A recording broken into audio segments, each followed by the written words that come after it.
तक पहुँचने के लिए कैसे चलना है उसका संदेश दिया। मंजिल का मतलब जहाँ जाकर के कुछ करना बाकी ना रहे। मंजिल का मतलब जहाँ जाकर के सिर्फ विश्राम हो, कोई तनाव नहीं, कोई चिंता नहीं, किसी भी तरह की फ्रस्ट्रेशन नहीं, किसी भी तरह की भागम भाग नहीं। उस सिचुएशन तक, उस आत्मा के लेवल तक पहुँचने के लिए परमात्मा ने संदेश दिया, चरे पयायिं परिसंकमाणे। हे आत्मा तुम चलो, हे आत्मा तुम चलो, मगर हमेशा शंकाशील होकर के। कैसे चलो? शंकाशील होकर के। इसका मतलब तो हुआ व्यक्ति अपनी सारी जिंदगी डाउटफुल होकर के जिए, तो यहाँ पर शंकाशील का मतलब है सावधानी। यहाँ पे शंकाशीलता का मतलब सावधानी। कितनी बार रोड्स पर लाइन लिखी हुई आपने बोर्ड्स पे पढ़ी होगी, सावधानी हटी दुर्घटना घटी। परमात्मा भी तो वही बात समझा रहे कि तुम्हें चलना है तो सावधानी से चलो, चलना है तो इस तरीके से चलो कि ठोकर ना लगे, चलना है तो इस सलीके से चलो कि तुम्हारी चाल से किसी दूसरे को रुकावट ना आए। चरे पयायिं परिसंकमाणे जं किंचि पासं इह मन्नमाणे। अर्थात चलते चलते बहुत बार व्यक्ति डाइवर्ट हो जाता है। चलते चलते मंजिल तो कुछ और है, मगर सपोज करो ना, ट्रेन में टाइम था 4-5 घंटे, अब लुधियाना के प्लेटफॉर्म पे आप थे और 12 ही बजे हैं, पता चला कि ट्रेन तो 6 बजे की है, तो क्या सोचा, चलो कुछ शॉपिंग कराते। अब शॉपिंग करने गए हैं, यदि वो व्यक्ति शॉपिंग करते करते चलो ये कुछ खा भी लेते हैं, ये कुछ पैक भी करवा लेते हैं, अब उसी में बिजी हो गया और इतने में क्या आवाज़ सुनाई दी, ट्रेन तो क्या हो गई, प्लेटफॉर्म से चली गई। अब जो व्यक्ति सावधान है, जो व्यक्ति अवेयर है, वो व्यक्ति पश्चाताप का भागी नहीं बनता। पश्चाताप का भागी कौन बनता है? जिसे अपनी मंजिल का ख्याल नहीं और मंजिल तक पहुंचने वाले मार्ग पर चलने में जिस व्यक्ति की गति नहीं, प्रगति नहीं, और जो व्यक्ति बार बार डिस्ट्रैक्ट होता रहेगा, बार बार डाइवर्ट होता रहेगा, वह व्यक्ति अपनी मंजिल तक नहीं पहुंच पाएगा। अब मंजिल तक पहुंचना है तो रास्ते में कांटे भी है और फूल भी है। रास्ते में कांटे भी है और कांटों का मतलब प्रतिकूलता। कांटों का मतलब प्रतिकूलता, जिसको हम डिसलाइक करते हैं, पसंद नहीं करते हैं, ऐसी ज़िंदगी में परिस्थितियां बनती है। और फूल का मतलब अनुकूलता। फूल का मतलब अनुकूलता। और जो आत्मा मोक्ष मंजिल का यात्री है, जिसे अपने सर्व कर्मों के बोझ को उतारना है, ऐसी आत्मा को इस यात्रा में कांटों से बचकर तो चलना है, मगर कांटे खुद बोए हैं, उनका भी सामना करना है। अब कांटे चुभते हैं तो किसी को उसके लिए शंका के घेरे में नहीं लेना है कि इसके कारण कांटे आए। और यदि कुछ अनुकूलता मिलती है तो जिंदगी में अनुकूलता के जो निमित्त बनते हैं, अनुकूलता के जो मीन्स हमें फील गुड हो रहा है, उस फील गुड में जो जो कारण बन रहे हैं, उन लोगों के प्रति राग भी नहीं करना, उनके प्रति राग भी नहीं करना। अर्थात यदि राग किया जा रहा है या द्वेष किया जा रहा है, इट मीन्स हम सावधानी से नहीं चल रहे, हम सावधानी से नहीं चल रहे। सावधानी से चलने का सिंपल मतलब समता से चलना, सावधानी से चलना।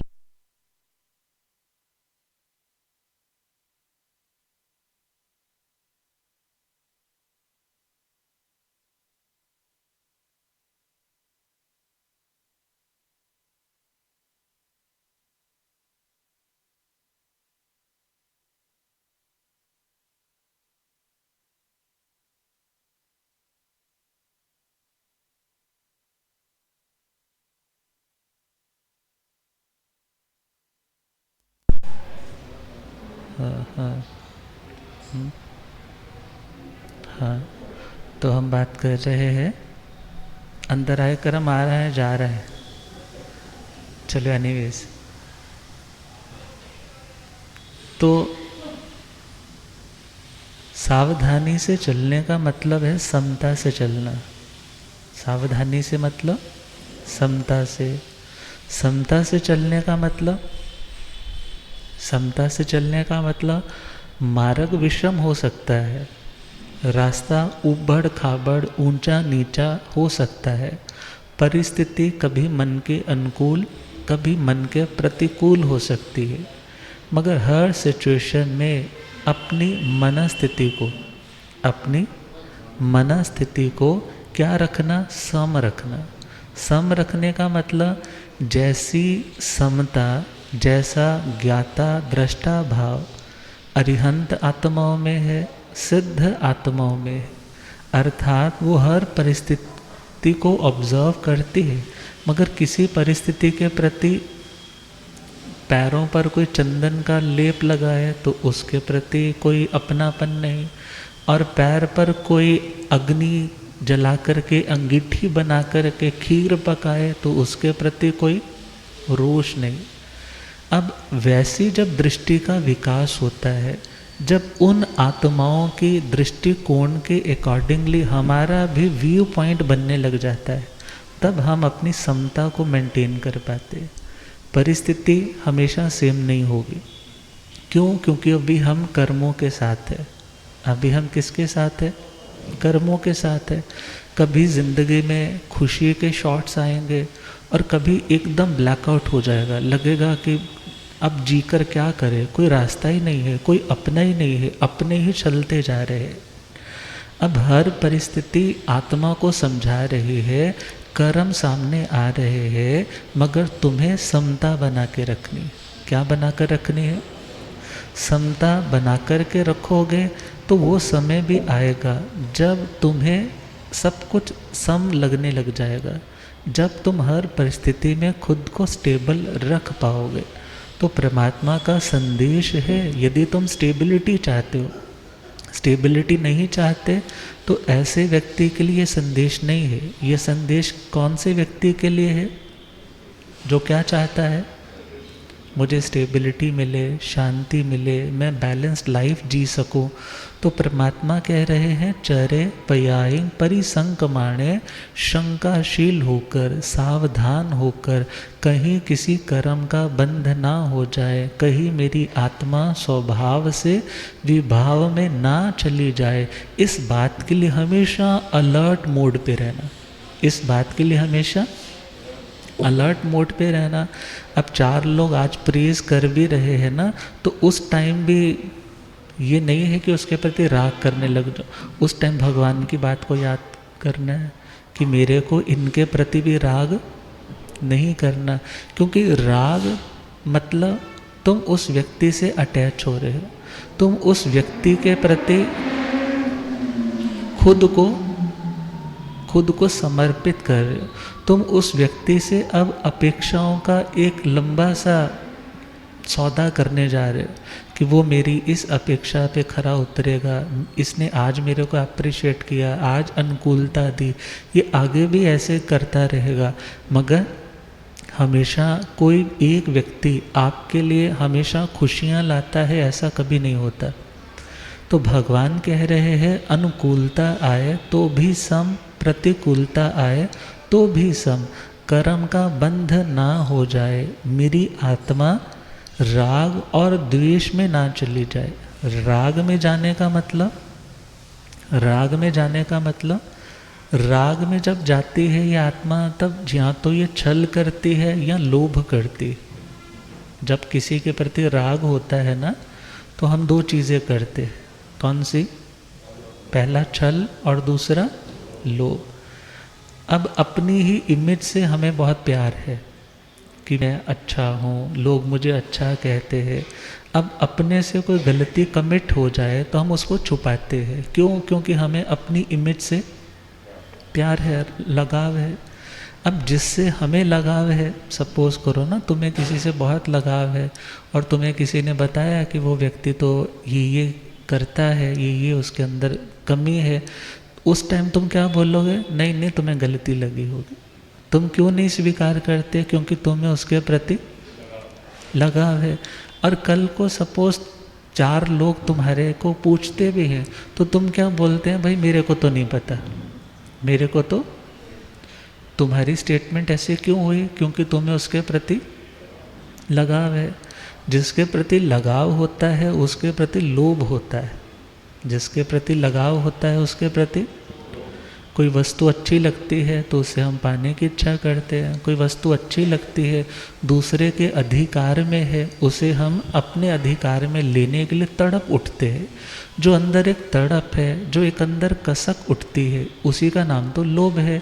शांति का बिल्कुल हमारा डाटा सारे का सारा उड़ जाता है सिर्फ एक लोभ का वायरस आने से। अब लोभ क्यों आया? क्योंकि उस व्यक्ति, उस वस्तु, उस परिस्थिति के प्रति हम अट्रैक्ट हो गए। तो जहाँ राग होगा वहाँ माया आएगी, मतलब कपट आएगा, डाइकोटमी आएगी, छिपाव आएगा, बहुरूपता आएगी। और जहाँ लगाव होगा वहाँ पे लोभ भी आएगा।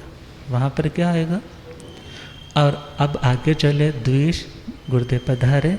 हो रब मेरा सत गुरु बन के आया मैनो,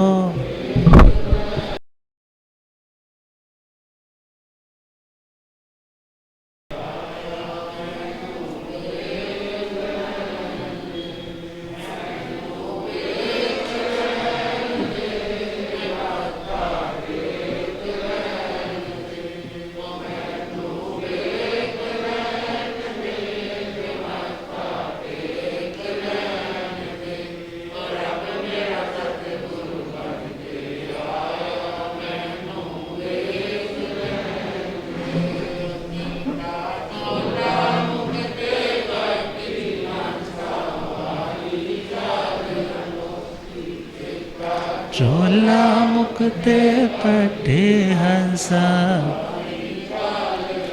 होए थे झुकदाए संसार मैनो, होए थे झुकदाए संसार मैनो, बन के भूलियागम ज्ञाता आगम पुरर्जन शास्त्रता हिमाचल केसरी उपाध्याय भगवंत श्रद्धे गुरुदेव श्री जितेंद्र मुनि जी।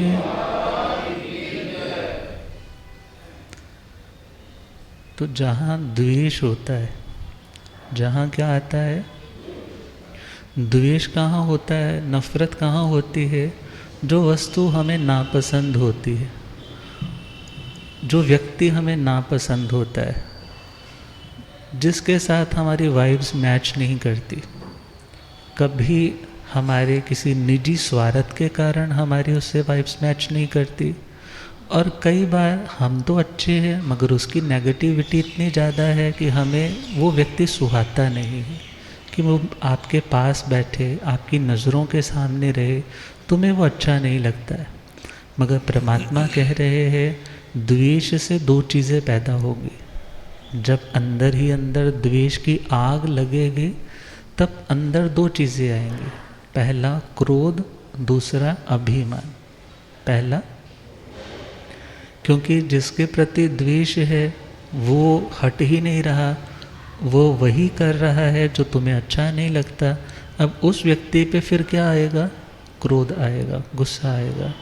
क्योंकि गुस्सा भी क्या है? असहनशीलता। असहनशीलता का नाम ही तो गुस्सा है ना। जब हम किसी व्यक्ति की बात को सह नहीं पाते, किसी की एग्जिस्टेंस को एडजस्ट नहीं कर पाते, उस टाइम जो रिएक्शन आती है उसी का नाम तो एंगर है।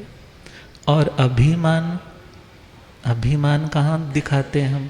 मैं बड़ा हूँ, ये बात कहाँ आती है? जब हम सामने वाले को तुच्छ समझते हैं, घटिया समझते हैं, जब सामने वाले को इन्फीरियर काउंट करते हैं, सामने वाले को कुछ समझते ही नहीं है। ऐसी सिचुएशन में जो हमारा मन का भाव है वो द्वेष का भाव है। कौन सा भाव है? तो राग में रहना भी विषमता है, द्वेष में रहना भी विषमता है। क्योंकि जिसके प्रति राग होता है या द्वेष होता है, इन दोनों व्यक्ति परिस्थिति के कारण हमारे अंदर स्टेबिलिटी का अभाव होने लग जाता है। हम स्टेबल नहीं रह पाते, फ्लक्चुएट होने लग जाते हैं। और इवन डॉक्टर्स भी बोलते हैं यदि तुम्हारा किसी का बीपी फ्लक्चुएट कर रहा है ना, तो बड़ा डेंजरस, खतरे वाला काम है। और इवन जब लाइट्स, करंट का फ्लो जब चल रहा है, जब लाइट्स भी क्या होने लग जाती है, वोल्टेज बोलते हैं ना, कम ज़्यादा, तो उस टाइम क्या बोलते हैं, लाइटें स्विच क्या कर दो, फ्रिज क्या कर दो, एसी क्या कर दो, बंद कर दो। क्यों? कहीं एकदम से ज़्यादा बहाव आएगा और सब कुछ क्या हो जाएगा, फ्यूज़ हो जाएगा, इसलिए उसको बंद कर दो। या फिर वहाँ पे स्टेबलाइज़र लगाया जाता है। क्या लगाया जाता है? क्यों लगाया जाता है? कि उस फ्लो को मेंटेन करने के लिए, स्टेबल रखने के लिए, उसके फ्लो को मैनेज करने के लिए। इसी प्रकार परमात्मा की शिक्षाएं भी तो स्टेबलाइज़र की तरह है ना। किसकी तरह है? ज़िंदगी में परिस्थितियां आती है, मगर हमारी ज़िंदगी में हमारी शांति के, आनंद के जो बल्ब्स हैं वो सारे फ्यूज़ होने को तैयार हो जाते हैं। मगर यदि बीच में शिक्षाओं का स्टेबलाइज़र लगा होगा, हमने बार बार अच्छा सुना, उसके ऊपर चिंतन किया होगा, तो हम खुद को कंट्रोल रख करके अपनी ज़िंदगी को खुशनुमा बना पाएंगे। तो परमात्मा की सुंदर शिक्षा आज के लिए एक लाइन में, ज़िंदगी में चले, आगे बढ़ना है, बैठे बैठे मंजिल नहीं आएगी, मगर चलना है तो इस हिसाब से चले कि कांटों से भी बचना है, फूलों से भी बचना है। कांटों से बचना आसान है, फूलों पे संभलना बहुत मुश्किल है। प्रतिकूलताओं से तो सभी हट हट के बच के चलते हैं, मगर अनुकूलताओं में व्यक्ति फिसल जाते हैं। तो इन दोनों परिस्थितियों में परिसंक माने, सावधानी के साथ, समता के साथ जो बढ़ेंगे वो अपनी मंजिल तक पहुँचेंगे। प्रेम से गुनगुनाएंगे, मतलब का संसार है, इसका ना कोई एतबार है। मतलब का संसार है, इसका ना कोई एतबार। संभल संभल कर चलना रे बंदे, फूल नहीं अंगार है। संभल संभल कर चलना रे बंदे, फूल नहीं अंगार है। मन की आँखें खोल रे, माटी में ना रोल रे। मन की आँखें खोल रे, माटी। अब जो मिला है फिर ना मिलेगा, कभी नहीं कभी नहीं कभी नहीं। अब जो मिला है फिर ना मिलेगा, कभी नहीं कभी नहीं। मनुष्य जन्म अनमोल रे, माटी में ना। मनुष्य जन्म अनमोल रे, माटी में ना। अब जो मिला है फिर न मिलेगा, कभी नहीं कभी नहीं कभी नहीं। अब जो मिला है फिर न मिलेगा। आप श्रद्धेय गुरुदेव कृपा फरमाए इन्हीं भावों के साथ। ओम शांति।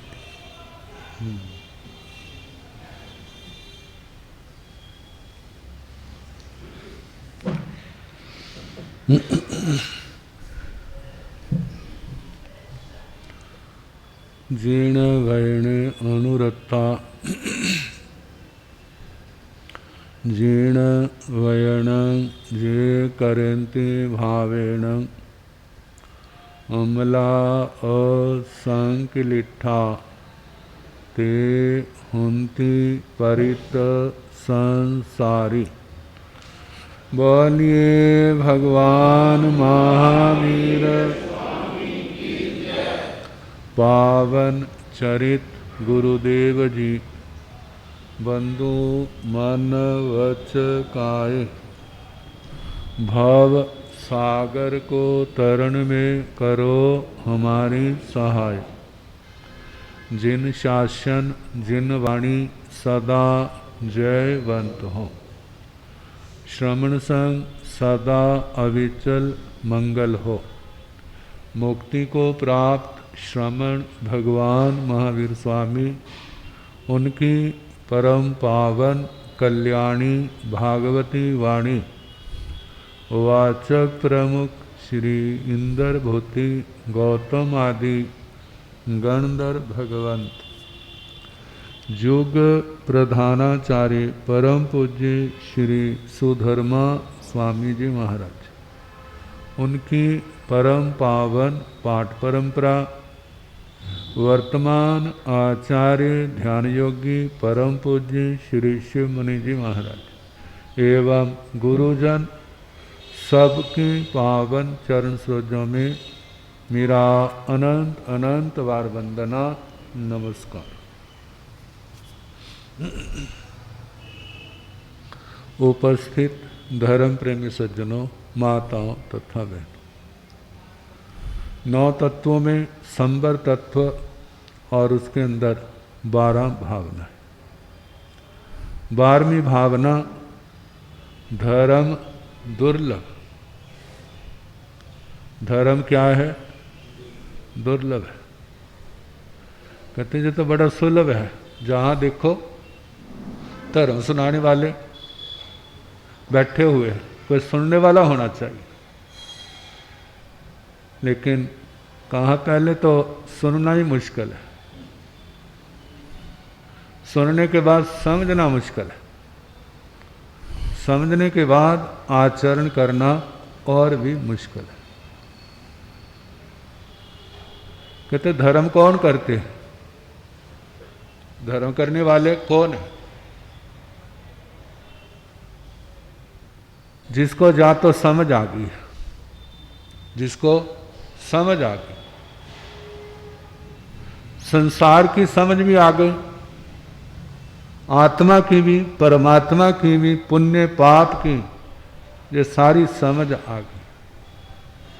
और समझ आने के बाद सोचता है यदि शांति समाधि चाहिए, अपने भविष्य को अच्छा बनाना है, तो हमें धर्म की शरण में जाना ही होगा। इसके अतिरिक्त कोई और रास्ता नहीं।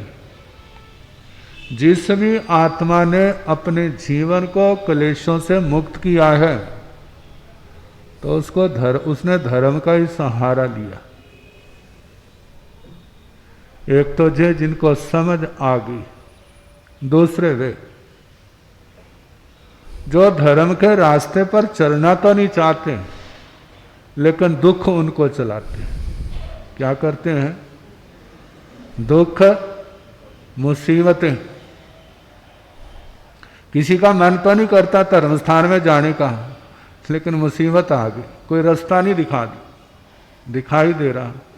किसी ने कहा भाई तो धर्म स्थान में जाना, वहां गुरु जी बैठे हैं, वो तेरे को कुछ बताएंगे। अब आ गया, बिना मन से आया है। जब गुरुओं के पास बैठा, कहते बोल भाई कैसे आए हो? और कहने लगा,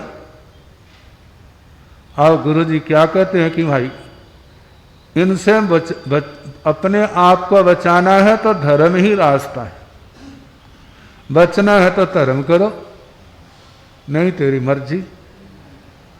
और कहते हमारे कोई सौखा सा रास्ता बता दो। कौन सा? आसान सा रास्ता है। जैसे ना कि संत से पूछा था, महाराज जी कोई शॉर्ट सा रास्ता मोक्ष का बता दो। कौन सा? शॉर्ट सा। तो संत कहने लगे तेने हमारे को मूर्ख समझा है, कहते क्यों? कहते तेरे को तो शॉर्ट रास्ता बताएं और हम लंबे रास्ते जाएं। कहते रास्ता तो एक ही है जो भगवान ने बताया है। जल्दी मोक्ष में पहुंचना है तो साधु जीवन, और यदि जल्दी नहीं है, इतनी शक्ति नहीं है, तो श्रावक वृत्ति, इसको अपनाओ। ये रास्ता मोक्ष को जाता है, इसके अलावा और कोई रास्ता नहीं। शास्त्र के शब्दों में देखें, संसार परिभ्रमण का कारण क्या है? संसार में रोकने वाले कौन है? पुण्य और पाप। संसार में रोकने वाले कौन है? पुण्य और पाप। पुण्य और पाप है तो आश्रव है, पुण्य और पाप है तो बंध है, पुण्य और पाप है, बंध है तो जन्म और मरण है। जन्म और मरण है तो इसके अंदर काम, क्रोध, मद, लोभ, विषय विकार जो है, जो इस जीवन के साथ लगे हैं, जिनसे प्रेरित हो करके पूर्व जन्मों के कर्मों से प्रेरित होकर के पुनः नए कर्म करता है, और नए कर्म आगे चल के फिर इसको आगे धक्का देते हैं, चल भाई आगे। जब तक कर्मों का भुगतान है तो जन्म मरण जो चलता रहेगा। अब इनको मिटाना है तो 18 पापों को छोड़ दो। जब 18 पापों का आप छोड़ दोगे, आपका दिमाग हल्का होगा, आत्मा हल्की होगी। कुछ कर्म भोग करके और कुछ कर्म तपस्या के द्वारा कटेंगे, बोझ हल्का होगा, सद्बुद्धि आएगी, प्रेरणा मिलेगी, फिर धर्म के रास्ते पर चल पड़ो। जब चलोगे, नए कर्म बांध नहीं रहे, पुराने कर्म टूटते जा रहे हैं, और एक दिन ऐसा आएगा ये दुनिया का बेई खाता सारा क्या हो जाएगा? केवल दुनिया की बात है। जैसे दुनिया का कर्ज, कर्ज से मुक्त होना है तो लेना बंद करो, बंद नहीं तो कम करो, और देना क्या करो? चुकाना तो होगा ही। अच्छा, मेहनत करो, ऐसे स्थान पर मेहनत करो जिससे आपकी इनकम ज्यादा हो। इनकम ज्यादा होगी तो क्या होगा? कर्ज अपने आप। इनकम तो ज्यादा है लेकिन इस इनकम को खाने वाले बहुत हैं। कौन है? आप कहेंगे परिवार वाले, कहते वो भी इतने नहीं है। इस इनकम को खाने वाली व्यक्ति की तमन्नाएं, इच्छाएं हैं, शौक, एक एक शौक को पूरा करने के लिए कहां से कहां पर व्यक्ति पहुंच जाता है, और कितने कितने पाप कर्म करता है। यदि इन इच्छाओं के ऊपर संयम हो और जो समय व्यर्थ में जाता था उसको धर्म के अंदर लगाए, तो आत्मा जल्दी संसार को पार कर। 9 तत्वों से बाहर कोई मोक्ष मार्ग और नहीं। संसार का कारण आश्रव, पुण्य पाप और बंध। मोक्ष का कारण संवर और निर्जरा।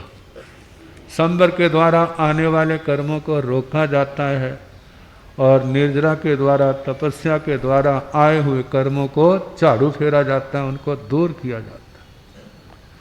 तो धर्म दुर्लभ, वो गाथा सुना रहे हैं ना, धम्मो मंगल मुक्कीठं अहिंसा संयमो तवो देवा वीतं नमन संति जस धम्मे सयामणु। लोग ये तो चाहते हैं देवता मेरी मान्य।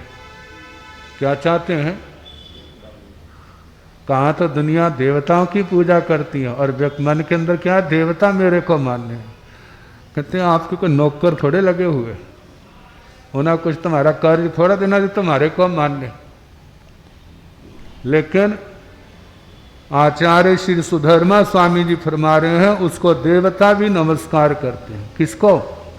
जस धम्मे सयामणो, जिसका मन किसमें है? धर्म में। धर्म का मतलब अनुशासन, अनुशासन का मतलब पाप का त्याग और धर्म की आराधना। जिस समय पाप का त्याग हो जाएगा, धर्म की आराधना अपने आप इस जीवन के अंदर समा जाएगी, और इस मार्ग पर चलते चलते जितना समय बीतेगा आत्मा निर्मल होती जाएगी, कर्मों के बंधन टूटते जाएंगे, विकृतियां विकार खत्म होते जाएंगे, आत्मा के अंदर आत्मा के जो गुण है वो प्रकट होते जाएंगे। उनको देख करके जिस भी रास्ते से निकलेगा लोग उसके आगे हाथ जोड़ना शुरू कर देंगे।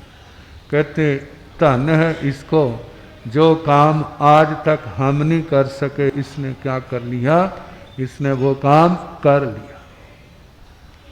अब वो धर्म क्या है, उस बच्चे को आचार्य श्री स्वयंभव स्वामी ने क्या बताया, बेटा दुनिया के अंदर धर्म से बढ़ करके और कोई चीज नहीं है। यदि कोई है वो कौन है, धर्म है। यदि आत्मा को धर्मात्मा कहते हैं ना, तो वो धर्म के कारण से कहते हैं, किसी और के कारण से नहीं कहते हैं। लेकिन अब धर्म कौन सा है? एक व्यक्ति कह रहा है मैंने दुनिया के सारे गलत काम कर लिए लेकिन मैंने अपना धर्म नहीं छोड़ा। क्या नहीं किया? सारे गलत, हिंसा की, झूठ की बोला, चोरी की, कुशील का सेवन किया, परिग्रह, क्रोध, मान, माया, लोभ, राग, द्वेष, मिथ्यात्व तक पहुंच गया, 18 पाप सेवन किए लेकिन मैंने अपना धर्म नहीं छोड़ा। तो किसी ने कहा भाई तेरा धर्म क्या है? कहते नीच जाति वालों का जूठा नहीं खाना। क्या नहीं खाना? उनका जूठा नहीं खाना। कहते उनका जूठा खाने से धर्म नहीं खत्म होता। उनका जूठा खाने से या उनके स्पर्श मात्र से किसी का धर्म खत्म नहीं होता। धर्म कब खत्म होता है? धर्म तब खत्म होता है जब 18 पापों में से किसी पाप का सेवन करो। 18 पापों में से हिंसा से लेकर मिथ्यात्व तक इनमें से किसी भी पाप का सेवन करोगे तब धर्म पे आंच आएगी, और खुला इनका सेवन कर लोगे तो धर्म क्या हो जाएगा? खत्म हो जाएगा उसके जीवन से। वैसे धर्म नहीं खत्म होता, लेकिन उसके जीवन में जो धर्म का स्थान था वो क्या हो गया? धर्म उसको छोड़ करके चला गया है, उसके जीवन से खत्म हो गया। तो बताया है धर्म सर्वोत्तम चीज है, इससे बढ़ के और कोई नहीं। और वो कौन सा है? अहिंसा संयमो तवो। पहला है अहिंसा, किसी का वध नहीं करना। एक तो मोटी हिंसा है, एक छोटी हिंसा है। पंच इंद्रिय जीवों की मोटी हिंसा है, 4 इंद्रियों की उनसे कम है, 3 इंद्रिय की उससे कम, 2 इंद्रिय की उससे कम, 1 इंद्रिय की उससे कम। तो कहा जाता है एक तो रूप वह अहिंसा का है जिसने 6 काया के जीवों को 3 कर्ण 3 योग से अभयदान दे दिया। अब जिसको 6 काया के जीवों का ज्ञान ही नहीं, वो 6 काया को अभयदान कहाँ से देगा? इस बात की जानकारी के लिए 25 बोल और 9 तत्व सिखाए जाते हैं, जिसके अंदर ये सारा ज्ञान है। जीव अजीव आदि कौन है, पुण्य पाप कैसे होता है, आश्रय संबर कैसे होते हैं, निर्जरा बंध मोक्ष कैसे होते हैं। 25 बोल और 9 तत्व के अंदर यही गहन दृष्टि से इसका वर्णन किया जाता है, सिखाया जाता है। और इसके आने से ही आत्मा के अंदर सम्यक्त्व की संभावना हो सकती है। इनके बिना कोई श्रद्धावान तो बन सकता है, लेकिन सम्यक दृष्टि इस ज्ञान के बिना संभव नहीं। तो बताया है वह धर्म क्या है? अहिंसा, किसी जीव का वध नहीं करना, किसी को परेशान नहीं करना, ऐसे काम नहीं करना जिसके कारण से दूसरा क्या हो? परेशान हो, दुखी हो। और उसके आगे संयम और तप। पहले तो अहिंसा का ही अंत नहीं आता। जब इतनी पावरफुल है तो इसका मतलब उसका वजूद भी बहुत बड़ा है। अकेली अहिंसा जब आती है तो सारे धर्म आ जाते हैं, सारे गुण उसके अंदर प्रकट हो जाते हैं। अहिंसा को भगवती माता कहा है। दुनिया की भगवती माताएं तभी देती हैं यदि अपना पुण्य हो। अपना पुण्य ना हो तो कुछ नहीं दे सकती, देती हुई भी दे नहीं सकती, उसको मिलेगा नहीं। लेकिन अहिंसा भगवती ऐसी है जो पाप को खत्म करने वाली है, पुण्य को जन्म देने वाली है, आत्मा के कर्मों को काटने वाली है, और आखिर में इस आत्मा को सिद्ध गति में डेरे लगवाने वाली। टाइम हो गया है, बाकी कल जैसे समय होगा समझने का प्रयास करें। न दया बोला धना तोले न मोले, न दया बोला धना एक एक बोल जिमें हीरा न मोल है, एक एक बोल जिमें हीरा न। सुनो सुनण वाले ओ सुनोण वाले आ गए, सुनो सुनण वाले ओ सुनोण। ज्ञान वाला डंका बजोड़ वाले आ गए, ज्ञान वाला जगो जगण वाले ओ जगोण वाले आ गए, जगो जगण वाले ओ जगोण वाले आ गए। ज्ञान वाला डंका बजोड़ वाले आ गए, ज्ञान वाला डंका बजोड़। बड़े सौभाग्य से आप सभी को दिव्य वीतराग वाणी का पावन संदेश श्रवण करने का सौभाग्य मिल रहा है। सौभाग्यशाली है जो पधार कर सामायिकों के साथ, तपस्याओं के साथ जिन वाणी का लाभ ले रहे हैं। और इसी क्रम में आज जिनकी तपस्याओं के पच्चखान हो वो खड़े होकर पच्चखान ग्रहण कर सकते हैं। एक आसनों की तपस्या। एक आसन करने वालों को आई मिल के पच्चखान। आज जिनके आई मिल के पच्चखान हो, उपवास के पच्चखान बहन सुनिधि जी। तपस्या करने वालों को मन की धारणा के अनुसार, आपका कोई भी पच्चखान हो मन की धारणा के अनुसार। और कल सूचना मिली थी हमारे इस चंडीगढ़ श्री संघ के ही एक श्रीमान रवि जी जैन, उनका कुछ बीमारी के अस्वस्थता के कारण देहावसान हुआ, मगर उनका जीवन उत्तम रहा, सेवा भावी रहा, गुरुओं के प्रति समर्पित रहा। तो संघ एक परिवार है और परिवार का एक भी सदस्य जाता है तो रिक्तता तो आती ही है। तो परिवार को धर्म का संबल मिले, धर्म का सहारा मिले, इन्हीं शुभ मंगलमय भावनाओं के साथ अब भाई सुकेश जी।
शासनपति श्रमण भगवान महावीर स्वामी, आचार्य सम्राट परम पूज्य श्री आत्माराम जी, आचार्य सम्राट परम पूज्य श्री आनंद ऋषि जी, आचार्य सम्राट परम पूज्य श्री देवेंद्र मुनि जी, वर्तमान आचार्य सम्राट ध्यान योगी परम पूज्य डॉक्टर श्री शिव मुनि जी, गणावच्छेदक परम पूज्य स्वामी श्री लालचंद जी, गणावच्छेदक परम पूज्य स्वामी श्री गोकुल चंद जी, चारित्र चूड़ामणि परम पूज्य स्वामी श्री नेकचंद जी, शासन प्रभावक प्रवर्तक पंडित रतन पूज्य गुरुदेव श्री जगदीश मुनि जी, आगम ज्ञाता आगम पुरुषजन शास्त्ररतन हिमाचल के श्री उपाध्याय भगवंत श्रद्धे गुरुदेव श्री जितेंद्र मुनि जी, उग्र तपस्वी आदर्श भवितप शिरोमणि श्रद्धे गुरुदेव श्री रमण मुनि जी,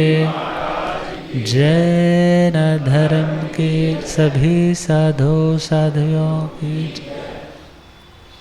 नमो अरिहंताण नमो सिद्धाण नमो आयर्याण नमो वज्रयाण नमो लोये संसाहुण एसो पंच नमो कारो सब पावपणासनो मंगलानं च सब्बे सिंह परमं हवै मंगलम् श्री चतारि मंगलम हरिहंता मंगलम सिद्धा मंगलम साहु मंगलम केवली पुनत्तो धम्म मंगलम चतारि लघुत्तमा हरिहंता लघुत्तमा सिद्धा लघुत्तमा साहु लघुत्तमा केवली पुनत्तो धम्म लघुत्तमो चत्वारि शरणं प्रवज्जामि अरिहन्ते शरणं प्रवज्जामि सिद्धे शरणं प्रवज्जामि साहु शरणं प्रवज्जामि केवली पुनतं धम्मं शरणं प्रवज्जामि चार शरण सुख करने दुख करने मंगल करने और शरणा नहीं कोई जो भव प्राणी आचर्य अक्षय।